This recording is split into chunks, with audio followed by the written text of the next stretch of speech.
Olá, pessoal. Hoje é segunda-feira, 10 de novembro de 2025, e nosso amigo Larry C. Johnson está conosco. Bem-vindo de volta. A gente ainda continua sendo amigos, né? Tá bom. Eu continuo tentando abusar da minha estadia. Mas tudo bem. Vamos lá. Isso nunca se mentira? Ah, entendi. Só tem um bom coração.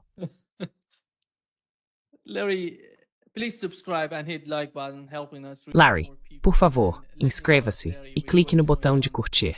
Isso nos ajuda a alcançar mais pessoas. Deixe-me começar, Larry, com o que está acontecendo dentro do movimento MAGA. Ben Shapiro está fazendo de tudo para cancelar Tucker Carlson. Não sei se ele é realmente tão influente ou poderoso a esse ponto, mas ele está tentando. E, de alguma forma, observando o comportamento da Megyn Kelly, parece que ela está tentando se manter no meio, de certo modo apoiando Tucker, de certo modo apoiando Ben Shapiro. Mas não dá para ficar nessa posição por muito tempo.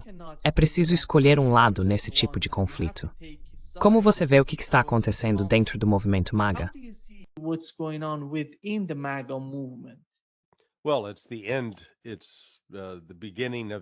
Bem, é o começo do fim para a posição pró-sionista nos Estados Unidos, especialmente entre o público com menos de 40 anos. Pessoas da sua idade mais jovens já não sentem que temos essa obrigação moral, espiritual ou legal de apoiar Israel a qualquer custo.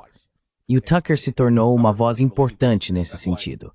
É por isso que os Shapiros e os Levins o atacam de forma tão veemente e tão agressiva, porque reconhecem que ele é extremamente influente. Ele tem quase 5 milhões de inscritos em seu canal, e aquele vídeo com a entrevista com Nick Fuentes, esse garoto que foi rotulado como racista e antissemita, atraiu mais de 5 milhões de visualizações. Isso é o que a Fox News consideraria uma vitória enorme. Enorme.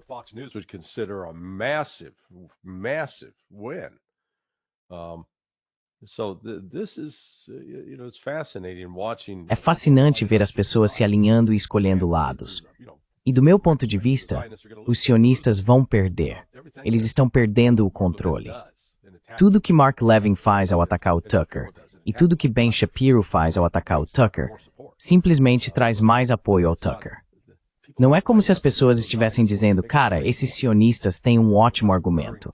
Eles são um bando de assassinos, um bando de valentões.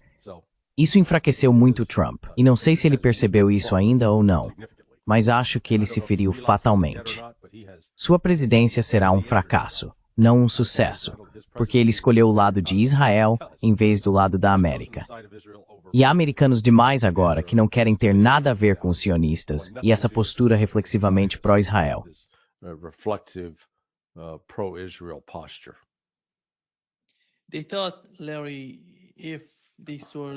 Eles pensaram, Larry, que se esses tipos de teorias sobre Israel e o caso de Charlie Kirk forem verdadeiros, não sabemos a realidade. Mas pelo que vimos até agora, não acho que nem mesmo o assassinato de Charlie Kirk tenha ajudado Israel de alguma forma. Se presumirmos que as pessoas por trás disso só queriam removê-lo, e afinal, intimidar Tucker Carlson e Candace Owens, isso está saindo pela culatra.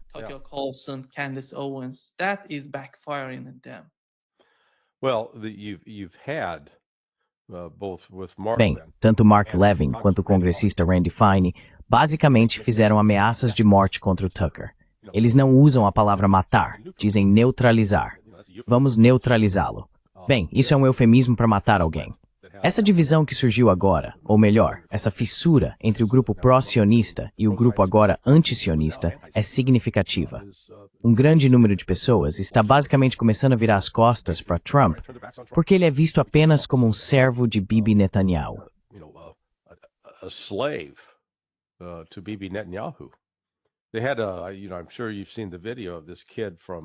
Eles tiveram Sabe, tenho certeza de que você viu o vídeo daquele estudante da Universidade de Auburn que perguntou a Eric Trump algo como: por que estamos, basicamente, seu pai está recebendo $250 bilhão desses sionistas e sendo tratado com desrespeito?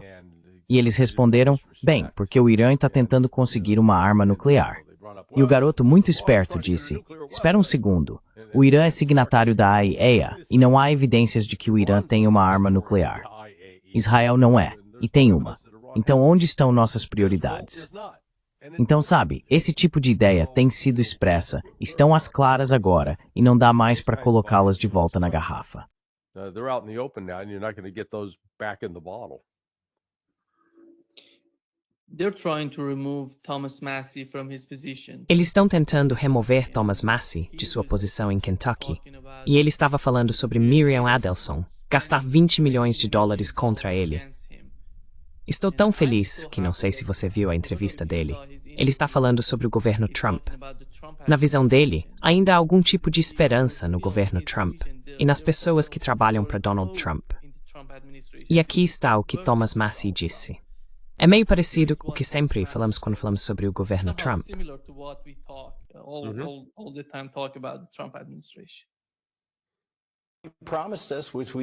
Eles nos prometeram que colocaríamos os Estados Unidos em primeiro lugar. E eu acho que ainda há vozes nesta administração. Ainda temos J.D. Vance, ainda temos Tulsi Gabbard, ainda temos RFK Jr., ainda há cabeças mais equilibradas que podem prevalecer. Is it claro para Sr. Grace Thies Destrein? Bem, alguém foi persuasivo.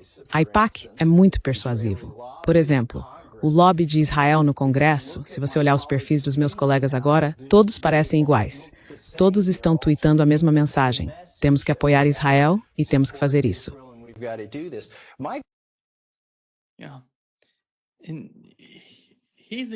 Sim, e o que ele realmente está dizendo, Larry, na minha opinião, é que estão tentando pintar J.D. Vance como o próximo inimigo do movimento sionista nos Estados Unidos.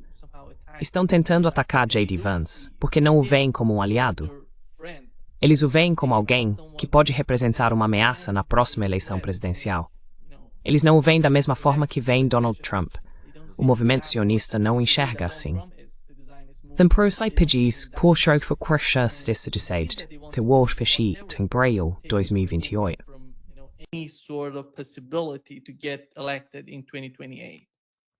Well, what has happened is that Bem, o que aconteceu é que o controle que os sionistas, os israelenses, exercem sobre os políticos dos Estados Unidos, algo que já foi alegado no passado. Você viu isso com John Mearsheimer, por exemplo, e Stephen Walt, seu coautor. Quando eles escreveram sobre o lobby americano-israelense, foram imediatamente rotulados como antissemitas, mas isso não ganhou muita força. Não despertou grande preocupação entre muitos americanos. E poxa, isso foi há uns 12 ou 15 anos. Agora mudou. Agora não é só o Mearsheimer. Há muitas pessoas. E com o Tucker batendo nessa tecla, a Candace Owens batendo nessa tecla, eles têm uma presença significativa na mídia, pelo menos nas redes sociais. Então isso está começando a criar raízes. It's now taking root. And then when again what Trump is E então, novamente, o que Trump está fazendo com Massie? Estúpido. Absolutamente estúpido. Porque basicamente você está transformando o homem em um mártir. Sabe, eu nunca tinha ouvido falar de Thomas Massie há um ano. Agora sei exatamente quem ele é. Isso aumentou sua visibilidade e a mensagem está ressoando com muitos americanos. Então veja, a relação entre os Estados Unidos e Israel está em processo de mudança fundamental. Não vai voltar a ser o que era. Aquele relacionamento próximo, em que fazíamos tudo o que Netanyahu e seu grupo queriam. É uma nova era, e acho que você verá os Estados Unidos se distanciando cada vez mais. Não agora, mas isso vai acontecer. Não apoiaremos Israel de forma automática. that we will not be reflexively supporting Israel. Did you watch the interview that Ben Shapiro had on Você assistiu à entrevista que o Ben Shapiro deu na CNN? Tucker Carlson has changed Ele está argumentando que o Tucker Carlson mudou drasticamente e que não sabe o que causou esse tipo de mudança nas opiniões do Tucker comments on e em seus comentários sobre o que está acontecendo nos Estados Unidos e no exterior. but when we look at Mas quando olhamos para o Tucker Carlson, antes de ele estar na Fox News, ele tinha algumas limitações em como podia falar. Quando você trabalha para uma grande emissora como a Fox News, é assim que as coisas funcionam. Mas depois que você sai, começa a estudar, aprende mais por conta própria, em vez de apenas receber anotações de outras pessoas. You study by yourself instead of getting the notes from other people. That's Well, the main. Yeah, look, Tucker, I think Essa é a questão principal. Quero dizer, veja, Tucker, acho que a principal força que mudou o Tucker, sabe, o que ele fala e como ele fala, é, digamos, sua conversão ao cristianismo. No passado, ele era mais um crente nominal. Se você perguntasse, você é cristão? Ele diria, sim, sou cristão. Mas não era algo que orientasse suas ações.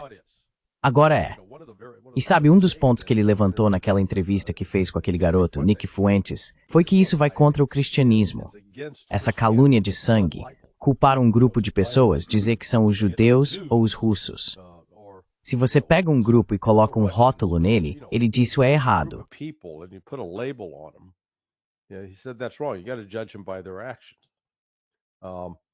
Você precisa julgá-los por suas ações. Então, algo que é geneticamente determinado. Bem, em outras palavras, você não nasce sionista. Ser sionista é algo que você escolhe se tornar. É algo em que você escolhe acreditar. Você decide, sim, eu acredito que existe uma divindade mágica que há milhares de anos decidiu que se somos judeus, somos muito, muito especiais, e essa divindade nos ama mais do que a todos os outros e nos dá permissão para matar todo mundo. Isso você pode controlar. Isso é algo que você escolhe acreditar. Diferente de nascer negro ou nascer oriental, sabe, chinês. Sobre isso você não tem controle.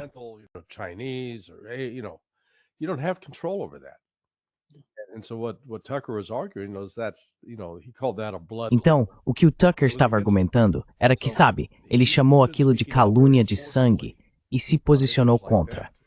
Ele tem se manifestado de forma muito enfática sobre questões como essa. E relacionado a isso, ele disse, veja, ele vai argumentar que o que os palestinos, o que o Hamas fez em 7 de outubro, foi errado. Mas isso não justifica Israel entrar e assassinar bebês jogando bombas de 900 quilos sobre eles. Ele diz que não. E sabe, Aniset Memem opinou sobre o lançamento das bombas atômicas em Hiroshima e Nagasaki na da Guerra Mundial, com o que eu concordo plenamente.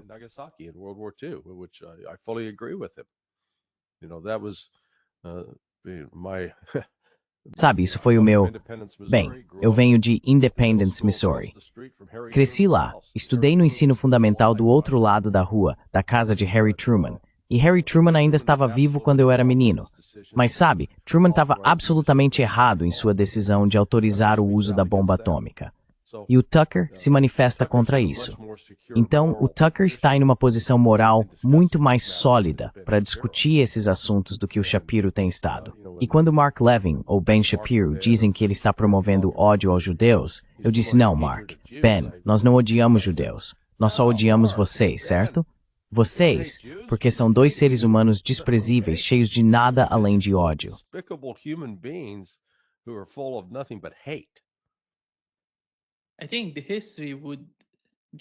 Acho que a história vai julgá-los, porque o que eles estão fazendo é antissemita. Eles estão dizendo que seja o que for que o governo israelense, Netanyahu e sua administração, faça com esse genocídio em Gaza, todos nós devemos apoiar, o que simplesmente não é verdade. Ninguém acredita nisso.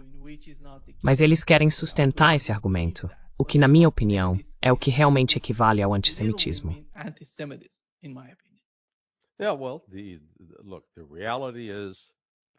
Bem, veja, a realidade é que os palestinos são semitas. Você sabe, os israelenses, porque querem matá-los, estão sendo antissemitas. É um jogo de palavras. Eles querem igualar ser antissemita a ser antijudeu. E sabe, quando Nick Fuentes diz coisas como, bem, os judeus controlam a mídia, não é como se houvesse um conselho de rabinos sentado decidindo qual será a política da mídia. Mas também, é inegável que pessoas que se identificam como judias estão super representadas, em termos percentuais, em várias empresas de mídia. Então, não é, sabe? E eles fizeram de um jeito que, se você aponta isso, é chamado de antissemita.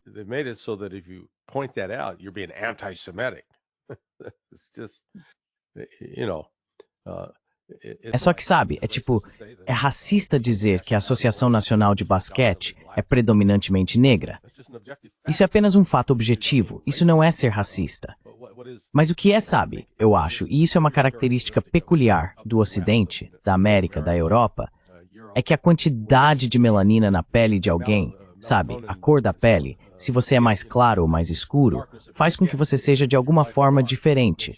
Sabe, isso é visto como algo que apontamos. Ele é negro, ele é berserker. enquanto outras curas nem chega a registrar. Elas não for. É desitada. Não uma forma de orientação. Hassido não chegam a Stephanie Nost. The racism's not sort of built into the system. Larry, somehow when I think of Miriam Adelson, Sabe, Larry, de alguma forma, quando penso em Miriam Adelson e na riqueza que está vindo para essa família, a partir desses cassinos nos Estados Unidos, todo o conceito de cassinos, não sei, talvez algumas pessoas da nossa audiência gostem de ir a esses lugares, mas eu sinceramente acredito que toda a ideia, matematicamente, é tirar o dinheiro das pessoas. Afinal, quem entra lá vai perder alguma coisa. Na maioria das vezes, é isso que acontece. Sabe, eles estão pessoas se usam É inacreditável todo esse processo. It's unbelievable, the whole process. Well, they play, it plays off of just like with the Bem, eles jogam, sabe? É como na loteria. Todo mundo acredita. Eu tenho uma chance. Posso ganhar isso. Posso vencer as probabilidades. E sabe, há uma emoção em poder fazer uma aposta e depois ganhar essa aposta. Mas você tem razão. A forma como as regras da casa desses vários cassinos são estruturadas favorece o cassino. Foi assim que os Adelson ficaram ricos. favor the casino. That's how the Adelsons became wealthy. Yeah. Did you Sim. watch the video Você viu o vídeo do Al-Jolani jogando basquete? basketball? Oh God, yeah. Well, yeah, I'd like to see Adeus. Al-Jolani against Bem, the sim, eu Obama. gostaria de ver o Al-Jolani contra o Obama. Acho que o Al-Jolani daria uma surra nele. Sabe, o Al-Jolani estava acertando uns arremessos decentes, enquanto o Obama, cara, só errava tudo. Ele não conseguia colocar a bola na cesta. Couldn't get the ball in the hoop. Which, E isso, afraid.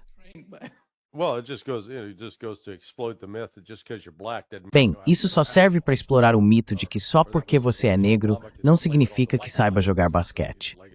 Ou que sabe, o Obama poderia então culpar o lado branco de sua herança. Ele tinha uma mãe branca. Então ela seria a razão pela qual ele não conseguia arremessar uma bola de basquete direito. Mas isso é simplesmente doentio.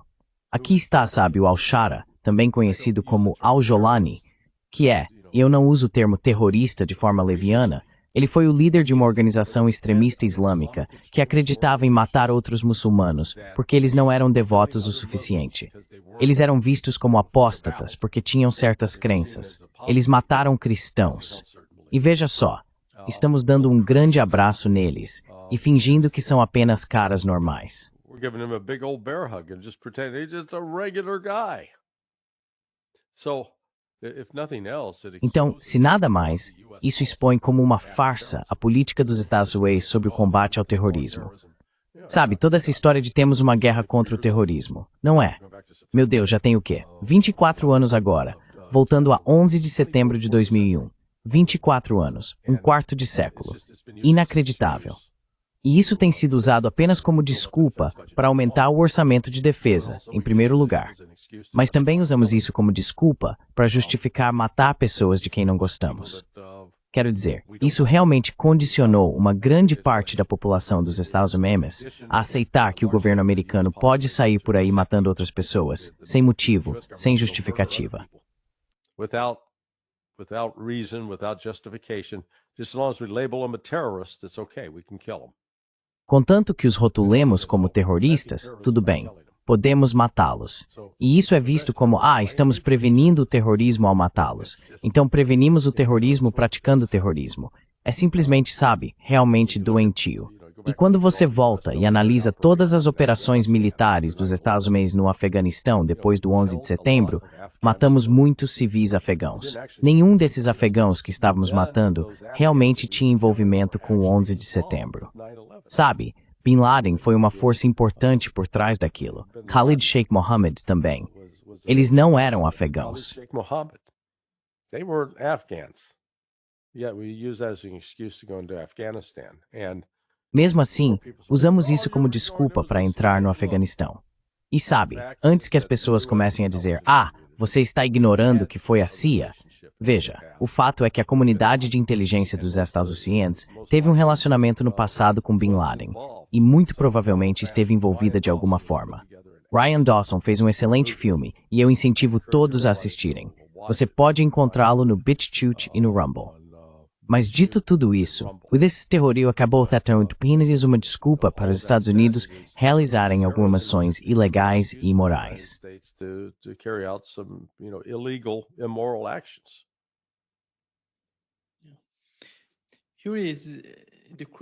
Aqui está a criação de Al-Jolani, Larry. Aqui está o diplomata americano Robert Ford, falando sobre como ele, junto com a inteligência britânica, criou ou de alguma forma rebatizou Al-Jolani como uma declaração. Aqui está o que ele disse. Here is what he said. Starting in 2023, A partir de 2023, uma organização não governamental britânica especializada em resolução de conflitos me convidou para ajudá-los a tirar esse cara do mundo do terrorismo e trazê-lo para a política convencional. No começo, tenho que dizer, eu estava muito receoso em ir. Tinha aquelas imagens de mim mesmo em um macacão laranja com uma faca no pescoço. Mas depois de conversar com várias pessoas que já tinham ido, uma delas o havia conhecido, decidi arriscar. A primeira vez que o encontrei, seu nome de guerra era Abdelkader Al-Jolani, mas seu nome verdadeiro é Ahmed Shara, que ele só revelou ao mundo depois de capturar Damasco no Blitzkrieg de dezembro de 2024, cerca de 5 meses atrás.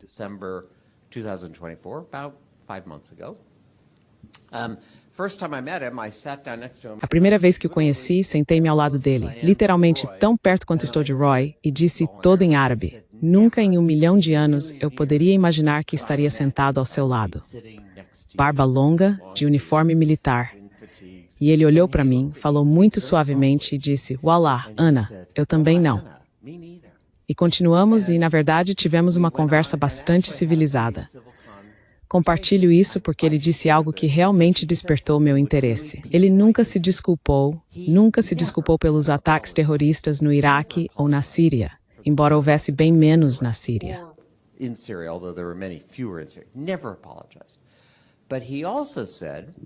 Ele nunca pediu desculpas, mas também disse: sabe, agora estou governando uma área do noroeste da Síria controlada pela oposição.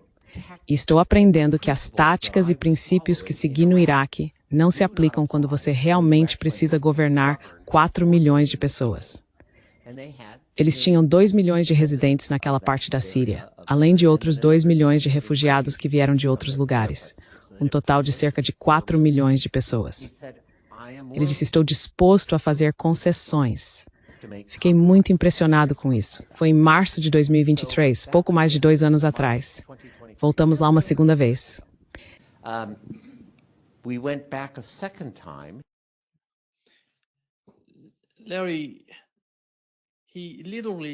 Larry, ele está literalmente fazendo tudo o que prometeu a esse cara.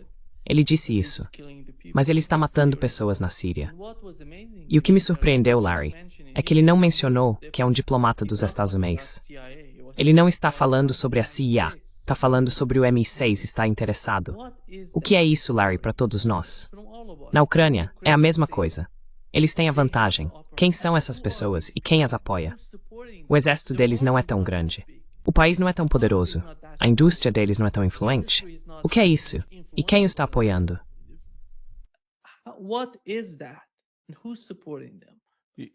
Você é de dizer os britânicos? Sim, serão MI6. E de Ambrady step to have a sword to rend. Sim, se você chamar alguém como Tom Luongo para falar sobre a influência de Londres, há um centro financeiro. E você sabe, a conexão entre os interesses bancários de Londres, que têm sido globais ao longo dos anos, e como eles estão alinhados com os serviços de inteligência do Reino Unido e dos Estados Unidos.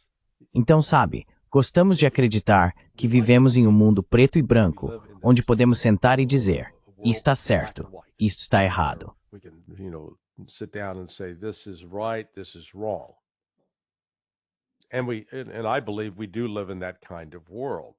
E eu acredito que vivemos nesse tipo de mundo. Mas o que vemos acontecendo aqui, neste caso, é que ele está vindo a público e admitindo isso. Somos a favor de matar pessoas por causa do que elas acreditam ou por onde nasceram. Diríamos não, somos contra isso. E, no entanto, aqui estamos. Temos um diplomata dos Estados se aproximando, tornando-se amigo de Al-Shada, também conhecido como Jalani, que ainda acredita que sua versão do Islã é a única verdadeira e que, se você não a seguir, é totalmente apropriado que ele ou seus seguidores o matem.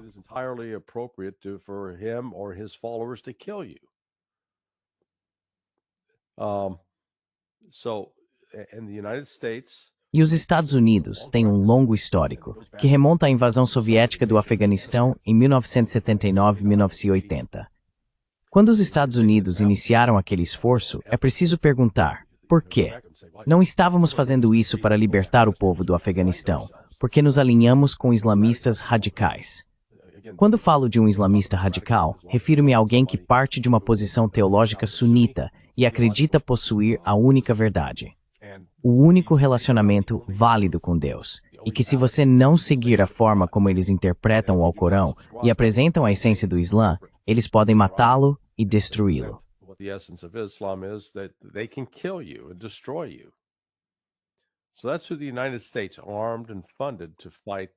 Então foi esse o grupo que os Estados Unidos armaram e financiaram para lutar contra os soviéticos.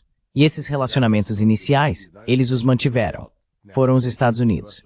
Agora não há dúvida de que os Estados Unidos estavam financiando os muçulmanos que iniciaram a Segunda Guerra da Chechênia dentro da Rússia. Portanto, os Estados Unidos têm usado essas pessoas como uma ferramenta, uma extensão de sua força. E então, quando somos atacados em 11 de setembro por pessoas com as quais, você sabe nós, pelo menos alguns setores da comunidade de inteligência, tínhamos relações diretas, isso faz a gente se perguntar o que está acontecendo, que o mundo não é bem o que parece.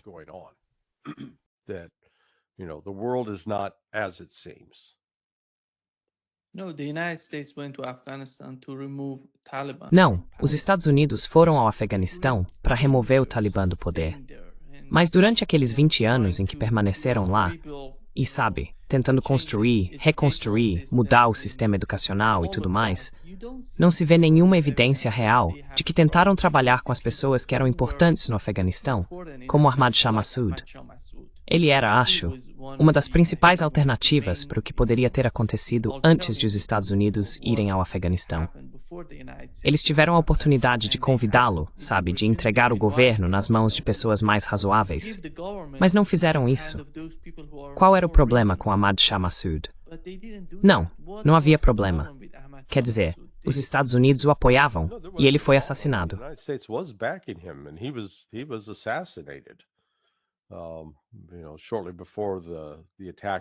Pouco antes dos ataques de 11 de setembro de 2001, os Estados Unidos o apoiavam. Mas, novamente, decidimos que iríamos lutar contra o Talibã, mesmo que o Talibã não tenha sido o responsável pelos ataques. Sabe, não eram eles. A Agência Central de Inteligência dos Estados Unidos tinha uma relação com, e estava tentando cultivar, ou, se preferir, recrutar, vários dos sequestradores. Eu não acredito que os ataques de 11 de setembro tenham sido realizados sob a direção da CIA. Mas se você quiser argumentar que a CIA estava em uma posição em que poderia tê-los impedido, ou que facilitou e permitiu a ação de alguns dos envolvidos, sim. Acho que isso é verdade.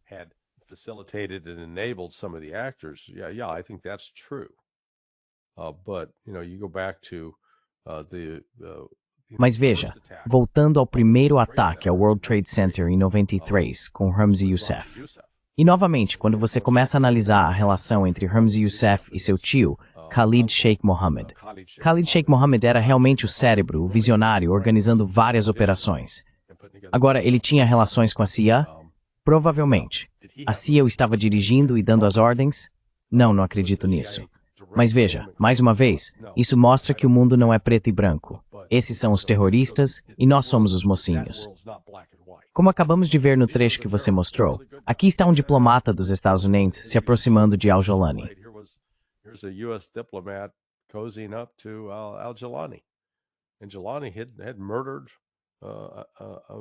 E al-Jolani havia assassinado americanos. Agora, você poderia dizer que foi justificado atacar soldados americanos. Concedo que não classifico isso como terrorismo. Se você está usando um uniforme e envolvido em atividades militares e é atacado e morto, isso se chama guerra. Portanto, isso não se enquadra na categoria de terrorismo. Mas sabe, ele não fez só isso. As pessoas sob seu comando foram responsáveis por matar mulheres e crianças, massacrar pessoas, cristãos, alauítas, outros xiitas. Então sabe, e ainda assim agora nós limpamos esse Tamar. E ele se tornou aceitável. Ele está bem.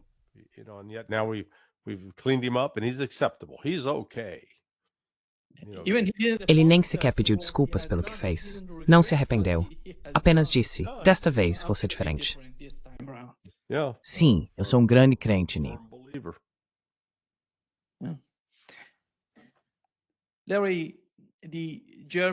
Larry, soubemos pelo ministro da Defesa da Alemanha, Boris Pistorius, que o país pode restabelecer o serviço militar obrigatório a qualquer momento. Por que a Alemanha precisa disso? A Alemanha está se preparando para a guerra? A estratégia de longo prazo da Alemanha é a confrontação com a Rússia?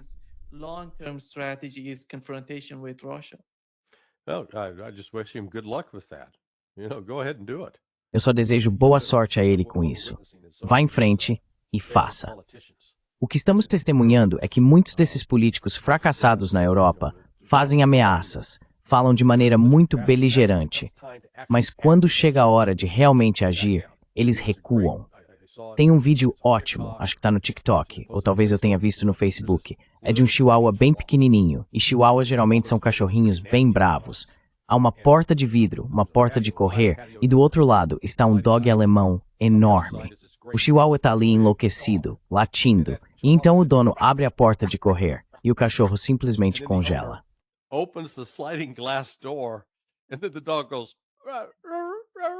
Você sabe. Difícil, enquanto houver uma barreira ali, não há risco de ser atacado. Mas sabe, assim que essa barreira desaparece, eles recuam. É exatamente o que a Europa está fazendo. Isso é só um político estufando o peito, fingindo que é durão. E o fato é que a Alemanha... Sim, vá em frente. Boa sorte com essa mobilização. Vá em frente, mobilize.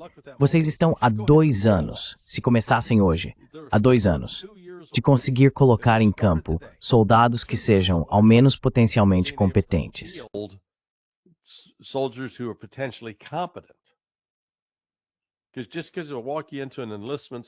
Só porque te levam a um centro de alistamento e colocam um uniforme em você, não significa que saiba lutar ou se comportar em um campo de batalha moderno. É preciso no mínimo 2 anos de treinamento. E quando finalmente ficam treinados, geralmente acabam mortos bem rápido. Então é preciso ter um sistema para substituí-los. É isso que estamos vendo acontecer na Ucrânia também. Ouça esse tipo de coisa dos alemães, dos franceses, dos britânicos. Eles são como aquele chihuahua irritante latindo para o dog alemão, porque sabem que, até agora, o dog alemão não vai atacá-los.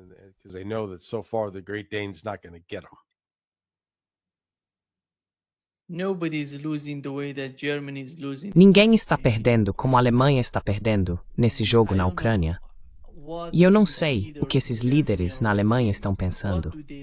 O que eles ganham que os faz agir de forma tão estúpida quando se trata do conflito na Ucrânia e da militarização da Alemanha, enviando mais pessoas para o exército e se preparando para a guerra, quando todo mundo sabe que não há guerra para a Alemanha lutar?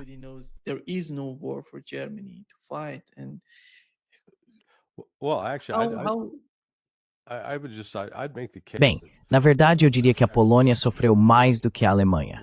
Veja, mais de 10.000 poloneses, mercenários que foram lutar na Ucrânia, morreram. E acho que o segundo maior número veio do Reino Unido. Então, a Alemanha, na verdade, bem, eles venderam tanques e forneceram algum equipamento militar para a Ucrânia, mas não envolveram seus próprios cidadãos no mesmo nível que a Polônia, o Reino Unido e até mesmo o Brasil e a Colômbia. Esses países fizeram muito mais do que os alemães.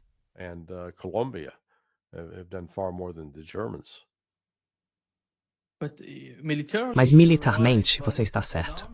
Economicamente, porém, na minha opinião, é diferente. Porque lembre-se de que após a sabotagem do gasoduto Nord Stream, existe aquele gasoduto da Noruega para a Polônia. E o novo gasoduto, eles o anunciaram logo após a sabotagem do Nord Stream. Isso está beneficiando a Polônia, sabe? Ajudando a economia polonesa. Mas para a Alemanha não é o caso.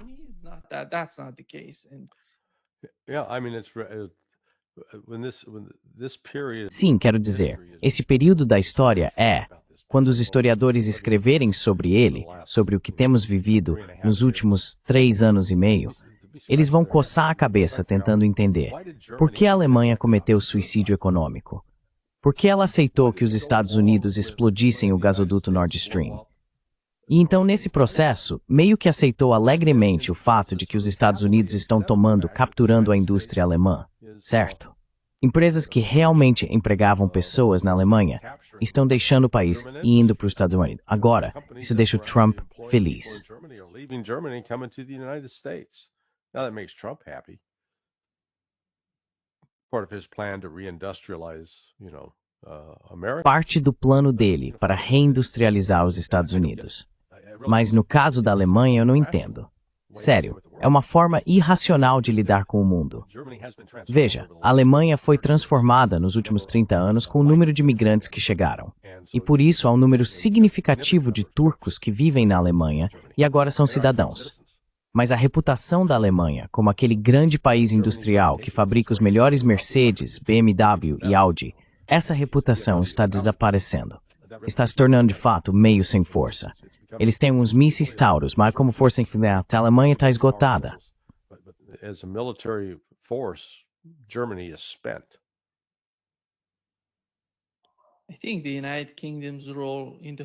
Acho que o papel do Reino Unido em toda essa situação na Europa é simplesmente inacreditável. Se a Europa entrar em colapso, eles vão dizer, não fazemos parte da Europa. Somos parceiros dos Estados Unidos. Então vamos com os Estados Unidos. Vocês que lidem com seus próprios problemas. E ao mesmo tempo, estão pressionando para que a Ucrânia faça parte da UE, mesmo não sendo parte da UE eles próprios.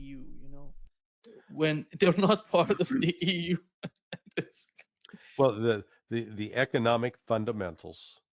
Bem, os fundamentos econômicos de toda a Europa, mas especialmente do Reino Unido, da França e da Alemanha, já não existem mais. Sabe, nenhum desses países possui um reservatório de recursos naturais que os torne um parceiro econômico essencial, a ponto de outro país ter que dizer, sim, precisamos do que vocês produzem.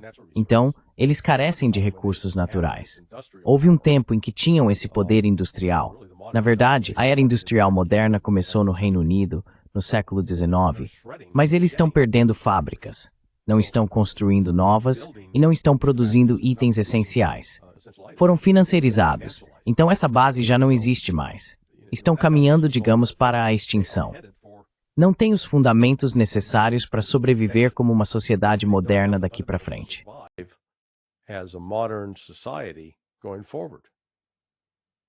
I mean, it's really pretty remarkable that, Quer dizer, é realmente notável que, sabe, eles tenham sido os dominantes. O Reino Unido, a França, a Alemanha, os países europeus, tenham sido a força dominante no mundo nos últimos 400 anos, moldando a história por meio da expansão colonial e da exploração de recursos de outros países. Mas esse sistema está morrendo agora. Estamos testemunhando sua morte. E esses países não estão necessariamente aceitando isso de bom grado, dizendo, sim, vamos abrir mão do nosso papel. Eles querem manter o poder, se puderem continuar no controle. Mas sabe, estão enfrentando dificuldades. O mundo está se afastando deles. A Rússia e a China em particular, são agora a força dominante, simplesmente em virtude de seu poder econômico, do que produzem e do que são capazes de produzir.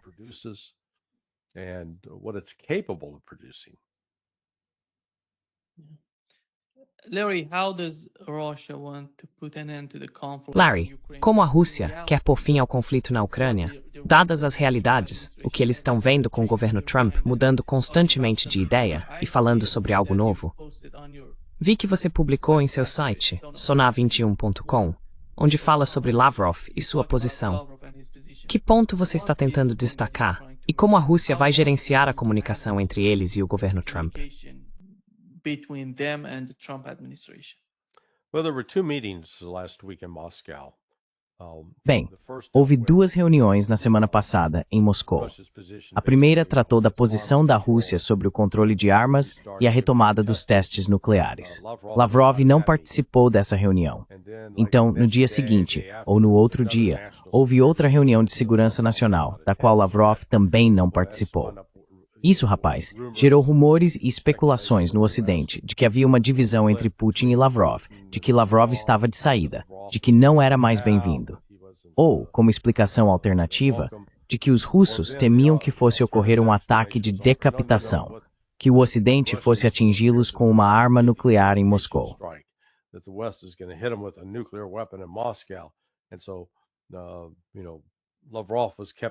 E então, sabe, o Lavrov foi mantido em algum bunker para que pudesse ser o sobrevivente e tomar as decisões. É tudo bobagem.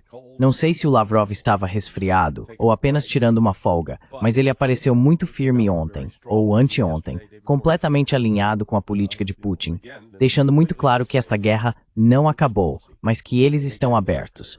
Eles mantêm a porta diplomática aberta para os Estados Unidos. Ei, vamos conversar, vamos nos comunicar. Mas eles não vão concordar com um cessar-fogo. A paz só pode ser alcançada quando lidarmos com as causas fundamentais, as causas raízes, como eles continuam dizendo. E tudo isso tem a ver com a expansão da OTAN para o leste. A OTAN precisa recuar. NATO has got to back off. And until that happens, E até que isso aconteça, a Rússia vai continuar a campanha militar e vai continuar avançando para o oeste. O ritmo da atividade militar russa está aumentando, não diminuindo. Então, se o Ocidente quiser intervir e aceitar os termos da Rússia, tudo bem. A Rússia vai dizer, certo, podemos negociar o tamanho do exército ucraniano, quanto eles poderão ter.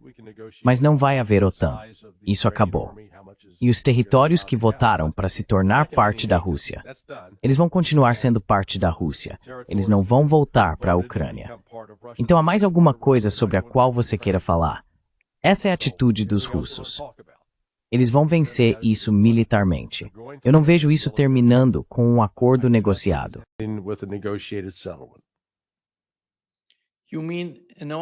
Você quer dizer um exército aceitável para a Rússia, o exército ucraniano?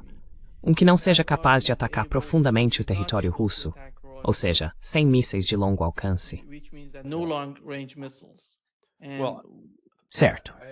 Eu não chamaria isso necessariamente de um exército. Acho que eles estariam pensando em algo mais parecido com uma força policial nacional. Apenas pela segurança da parte ocidental da Ucrânia. Correto. Mas um exército convencional, a Rússia vai impedir que isso se desenvolva na Ucrânia.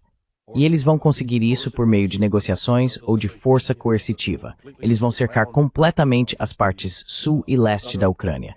Então o que restará será um estado reduzido, que não terá muito poder militar e certamente não terá muito poder econômico.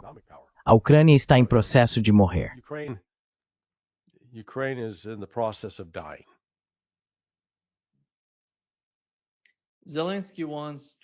Zelensky quer 25 sistemas de defesa aérea Patriot. E desses 25, não sei quantos realmente estão disponíveis. Israel está fornecendo algum sistema de defesa aérea à Ucrânia? Sabemos se eles receberam algo de Israel recentemente ou se vão receber algo no futuro.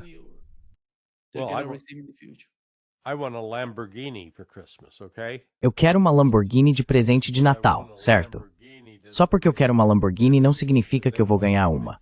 Então, só porque eles querem 25 baterias de mísseis Patriot, de onde eles vão tirar isso? Olha, não é como se essas coisas estivessem paradas em um armazém, pegando poeira porque não estão sendo usadas. E mesmo que consigam os lançadores, se ele está falando de 25 lançadores, isso é muita coisa. O Ocidente não tem isso, pelo que eu saiba, sem precisar canibalizar outras unidades militares, sabe? Tirar de uma unidade existente, e isso deixaria essa unidade sem defesa.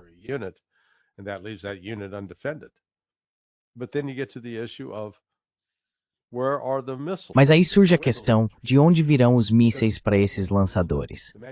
Porque veja, o fabricante, acho que é um esforço conjunto entre a Lockheed Martin e a Raytheon, está produzindo apenas cerca de 700 por ano. E com os ataques de mísseis e drones Geran que a Rússia vem realizando na Ucrânia nos últimos 2 meses, mais de 3.000 mísseis e drones Geran, é só fazer as contas. Digamos que desses 3.000, você tentasse usar baterias de mísseis Patriot contra 1.500 deles. That you tried to use Patriot missile batteries against. Well, you need at least 2 Patriot missiles per each one of those. Bem, você precisa de pelo menos 2 mísseis Patriot para cada um desses mísseis russos. Isso dá 3.000. A Lockheed Martin fabrica apenas 700 por ano. E, novamente, não é como se eles tivessem uma pilha de 20.000 mísseis Patriot guardados por aí. Não tem. Então, quando você soma o que foi disparado em Israel contra mísseis iranianos e o que foi disparado na Ucrânia contra mísseis russos, os estoques devem estar, sabe, praticamente inexistentes. Então, sabe, os ucranianos pedindo 25, é mais fácil pedir uma Lamborghini. Eles talvez até consigam uma dessas.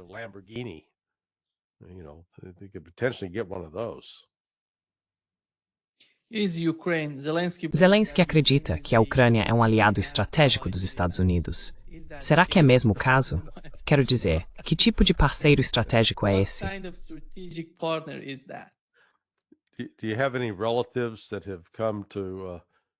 Você tem algum parente que veio, se mudou para sua casa, onde come a sua comida, dirige o seu carro e não traz nada com ele? Quero dizer, eles simplesmente vivem totalmente às suas custas. Isso é a Ucrânia. A Ucrânia é aquele parente indesejado, um folgado aproveitador. Então, sabe, aliado estratégico para quê? Eles foram usados como um proxy para atacar a Rússia, e esse projeto fracassou. Estamos testemunhando o fracasso agora, enquanto ele se desenrola, e não é uma cena bonita. Eu publiquei um pequeno vídeo desses recrutadores militares ucranianos espancando um sujeito azarado, como se fosse uma foca bebê. E eles vão colocar um uniforme nele e empurrá-lo para a linha de frente, sem treinamento. De novo, todo esse princípio de que só porque você recruta pessoas, quando você olha os números que os russos estão relatando, quantos estão matando e ferindo diariamente, a Ucrânia, apenas para repor as perdas, precisa recrutar no mínimo 40.000 pessoas por mês.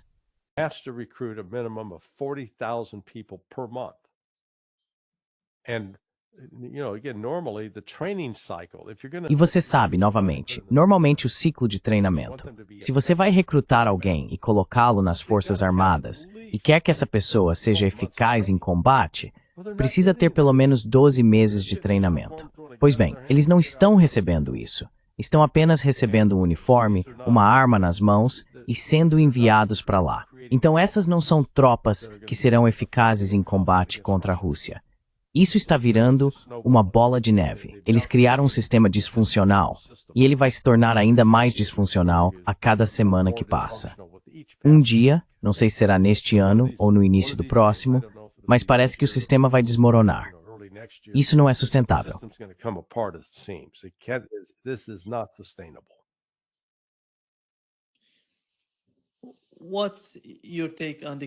Então, qual é a sua opinião sobre a comunicação entre as comunidades de inteligência da Rússia, Irã e China?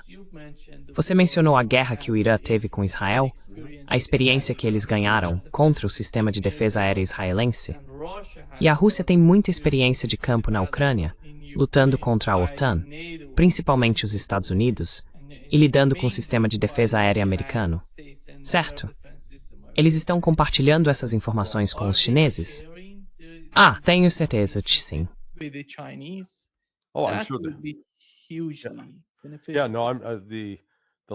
Sim, não. O nível de cooperação, especialmente entre a Rússia e a China, aumentou dramaticamente nos últimos 3 anos e meio.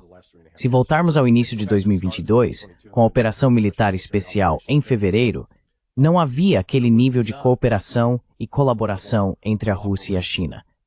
Isso realmente começou a ganhar força em janeiro de 2023, acho eu, durante a primeira visita de Xi a Moscou.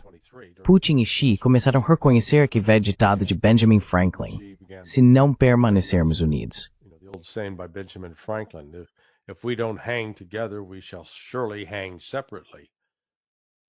Certamente seremos enforcados separadamente. Eles reconheceram que estavam enfrentando uma ameaça existencial vinda do Ocidente. Desde então, têm ocorrido trocas de alto nível. O primeiro-ministro da Rússia foi à China, houve delegações militares de alto escalão. Então sim, estamos diante de algo novo. Rússia e China estão traçando seu próprio caminho, E embora prefiram evitar um conflito com o Ocidente, acredito que chegaram à conclusão de que não tem alternativa.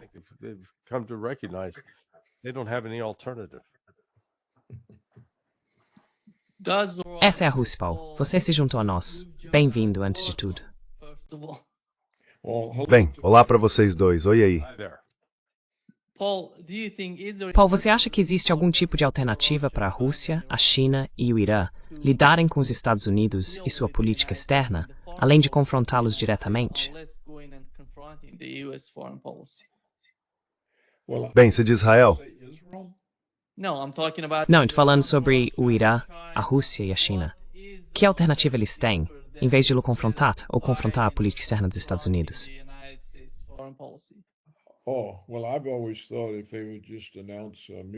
Bem, eu sempre achei que se eles simplesmente anunciassem um acordo de segurança mútua, isso poria fim aos problemas, porque seria uma aliança militar poderosa demais para o Ocidente se arriscar a provocar.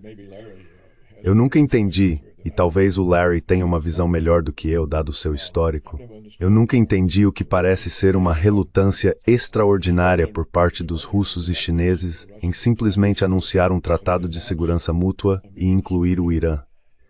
Acho que isso colocaria um fim à atitude hegemônica americana e a toda essa conversa absurda na Europa sobre ir à guerra com a Rússia. E acredito que isso também impediria de vez quaisquer novos ataques americanos ou israelenses ao Irã. Então, não sei por que eles não fazem isso. Gostaria de saber se o Larry tem uma explicação.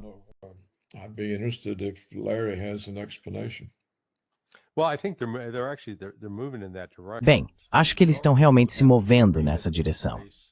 Já existe um acordo em vigor entre a Rússia e o Irã. Na verdade, a Rússia ofereceu ao Irã, por assim dizer, um tratado de defesa mútua há mais de um ano, e foram os iranianos que o rejeitaram. Eles disseram, não, queremos ter um relacionamento, mas não queremos ir tão longe. Bem, por que eles rejaram isso? Eles viam isso como não querer estar em uma posição em que, se a Rússia entrasse, em uma guerra com o Ocidente, o Irã seria obrigado a participar. Bem, o Irã está em guerra. Sim, bem, eu sei que foi isso, e é o que vimos. Uma reversão completa da política externa iraniana em relação à Rússia e à China desde a Guerra de 12 Dias. Porque Rússia e China ofereceram sistemas de defesa aérea ao Irã, e o Irã os rejeitou. Bem, veja, você deve se lembrar dos comerciais de Excedrin dos anos 60, em que a mulher dizia, mãe, por favor, eu prefiro fazer sozinha. Foi mais ou menos isso com o Irã, sabe? Sendo um pouco petulante. Há algo de errado com a liderança iraniana. Eles não são muito inteligentes se estão recusando esse tipo de proteção.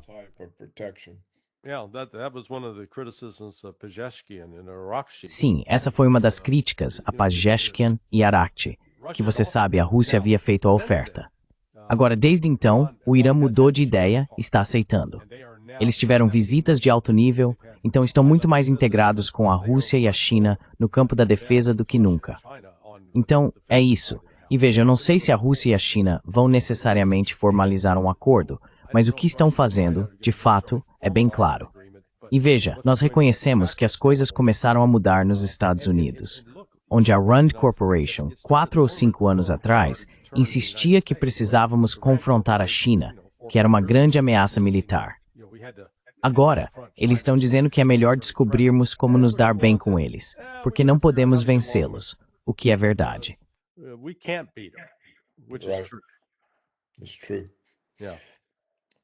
É verdade. Bem, quanto tempo você acha que vai levar até que Rússia, China e Irã façam o que precisam fazer para acabar com todo esse conflito? Sabe, se eles esperarem demais, isso pode sair do controle, especialmente se algum míssil de longo alcance atingir Moscou. Em algum momento, Putin teria que fazer algo. E tudo isso poderia... Eu não entendo por Putin deixou uma guerra durar 4 anos quando ele poderia desligar a rede elétrica instantaneamente. Parecia que ele queria que a guerra durasse o suficiente para o Ocidente se envolver tanto que a situação pudesse sair do controle. Eu também nunca entendi isso. Você tem alguma explicação para isso?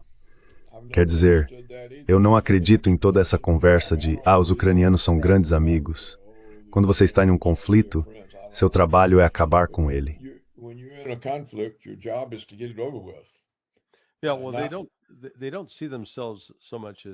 É bem, eles não se veem tanto, pelo menos com base na minha visita recente e nas conversas com vários líderes empresariais e políticos em Moscou, como estando em guerra com a Ucrânia, mas sim em guerra com o Ocidente. A Ucrânia é apenas um intermediário.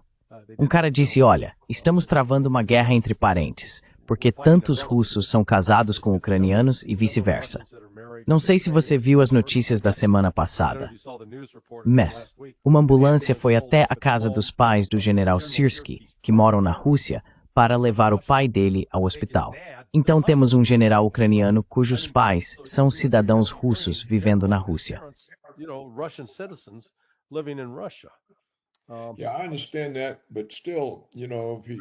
Sim, eu entendo isso. Mas ainda assim, sabe, eles poderiam desligar a rede elétrica, tudo ficaria no escuro, e não precisariam matar ninguém nem perder seus próprios soldados. Então nunca entendi por que ele deixou isso continuar. Quero dizer, tem sido uma guerra com muitas baixas, independentemente das preocupações sobre as relações com os ucranianos que fizeram parte da Rússia por séculos.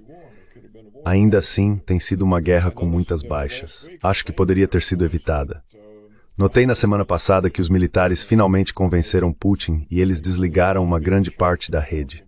Mas se você a desliga, nada se move. Não há como trazer suprimentos para o país, levá-los até a linha de frente, mover tropas ou fazer o governo funcionar de qualquer forma. Então simplesmente nunca entendi isso. Para mim, parece ter sido um conflito puramente gratuito que Putin manteve por 4 anos.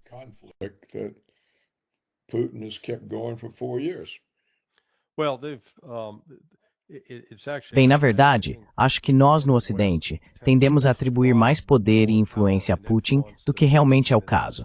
Porque o que foi feito militarmente tem sido em grande parte sob a orientação do Estado-Maior e de Gerasimov. Os russos têm uma abordagem militar que nós no Ocidente não temos. Quero dizer, eles realmente possuem um sistema integrado. E quando você volta e observa o curso dos acontecimentos, quando eles entraram em fevereiro de 2022, eles não estavam tentando capturar território. Eles entraram apenas com 125 mil soldados, enfrentando 400 mil ucranianos. Normalmente, para uma força atacante, você quer uma vantagem de 3-1, o que significa que se a Rússia realmente estivesse tentando conquistar militarmente, deveria ter entrado com cerca de 1,2 milhão. Pois bem, eles tinham 1/10 disso.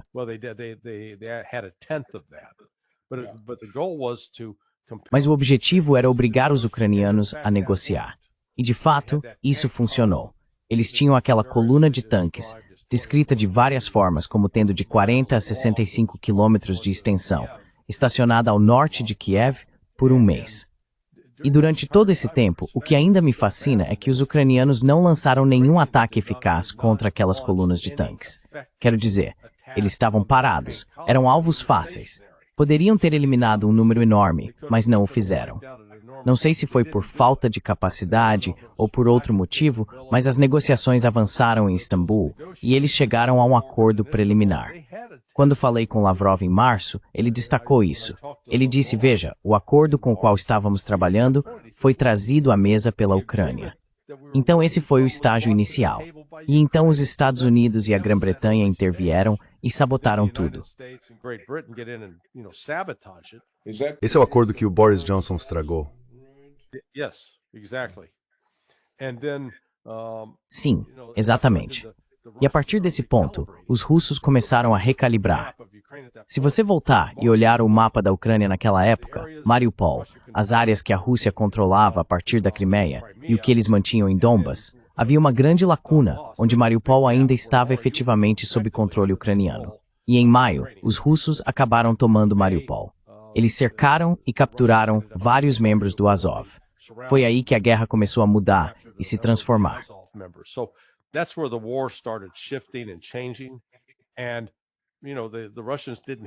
E você sabe, os russos não tinham força militar naquela época para dominar o oeste da Ucrânia.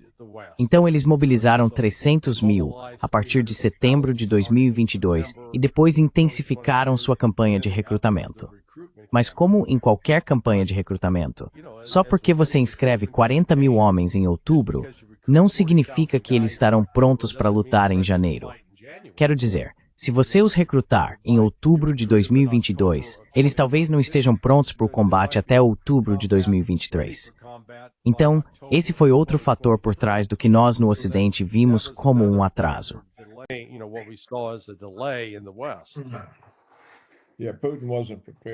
O Putin não estava preparado para isso. Acho que ele contava em conseguir um acordo de segurança com o Blinken e a UE, e talvez tenha se surpreendido com a recepção fria deles. Sim, dá para dizer que o Putin foi ingênuo, sabe? Confiou demais em algumas dessas áreas.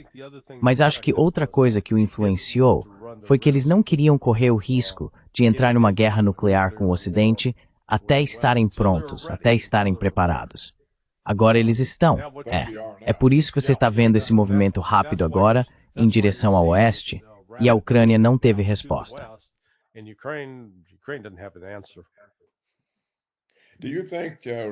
Você acha que a Rússia algum dia vai conseguir um acordo de segurança mútua e tirar a OTAN de suas fronteiras?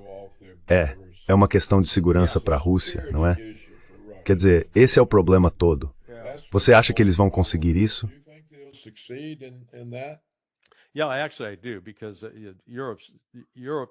Sim, na verdade eu acho que sim, porque a Europa não tem base para se manter unida.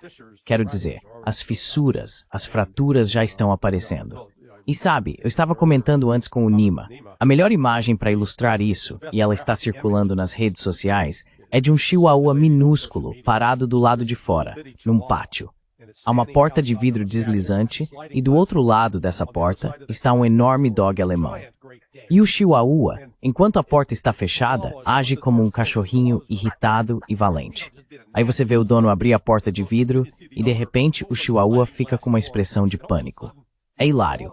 Essa é a Europa. Essa é a Europa em poucas palavras. Enquanto eles tiverem alguma ilusão de segurança, de que estão protegidos contra a Rússia, vão continuar latindo.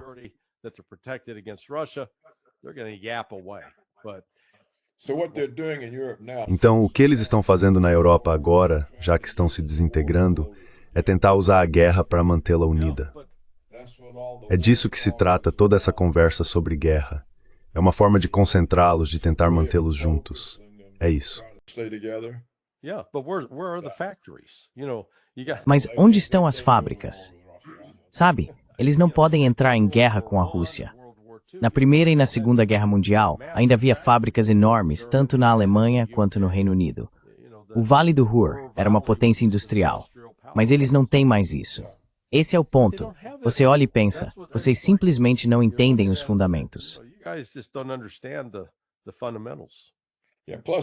Além disso, eles estão sendo invadidos por imigrantes. Eles nem conseguem manter a paz em suas cidades ou proteger suas mulheres. Sim, não, é exatamente isso. Bem, agradeço sua resposta. Isso me deixou intrigado por muito tempo e o que você disse faz sentido. Obrigado. Bem, eu tento entender isso. Se eu não conseguir, deixo por sua conta. Obrigado, Larry. Mitsutekin. Tchau. Tchau. How's it going, Paul? Paul, Como vai, Paul? Ótimo. Paul, deixe-me começar com o que está acontecendo dentro do movimento MAGA. Eu sei que você se importa muito com o que está acontecendo nos Estados Unidos e com o apoio à reeleição de Donald Trump. A nova tendência no Partido Republicano é o ataque a Tucker Carlson e Candace Owens. Estão tentando cancelá-los. Thomas Massie está de alguma forma sendo alvo do lobby judaico, de Miriam Adelson, a mesma pessoa que convenceu Donald Trump a transferir a embaixada dos Estados-Unidos para Jerusalém e que ainda apoia Trump e suas políticas pró-Israel em Gaza e na Palestina. Agora, ela está indo atrás de Thomas Massie para removê-lo de sua posição nos Estados Unidos. Qual é a sua opinião sobre o que está acontecendo dentro do movimento MAGA?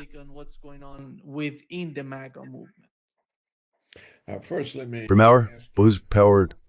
Que está gerando em bom TV assim? Ele está se referindo a Miriam Adelson. Ah, entendi. Bem, ela tem muito dinheiro e isso vai falar alto.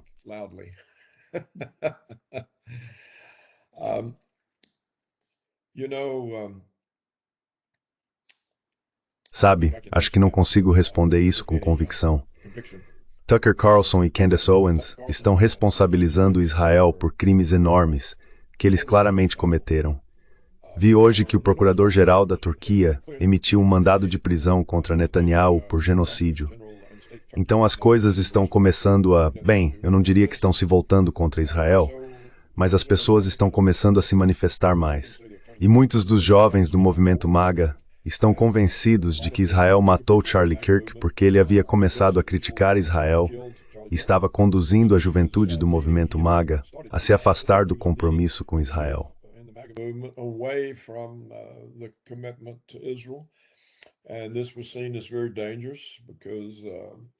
E isso foi visto como algo muito perigoso, porque os jovens seriam a geração que está surgindo e, em breve, os tomadores de decisão.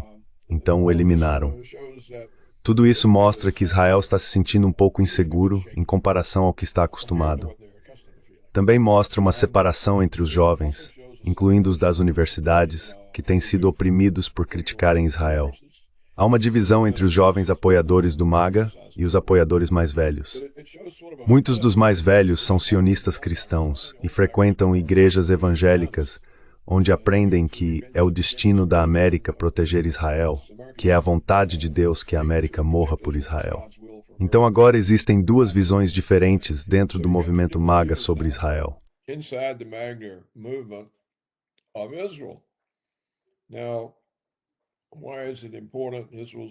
Agora, por que isso é importante? Israel é um lugarzinho minúsculo e tudo mais. Bem, eles basicamente compraram e possuem os Estados Unidos. Eles controlam o Congresso, a mídia, o entretenimento, Wall Street, quer dizer, até as universidades. Alguns estados, já falamos sobre isso antes, há estados republicanos, até mesmo estados bem conservadores como Texas e Flórida, onde os governadores apoiaram e aprovaram leis dizendo que se você criticar Israel, não pode trabalhar para o Estado, nem ter um contrato estadual. Essa é uma posição poderosa que eles têm. E ver o tipo de ataques que Candace Owens está fazendo agora, que Tucker fez, e que as pessoas que Tucker entrevista às vezes fazem, isso deve ser perturbador para eles.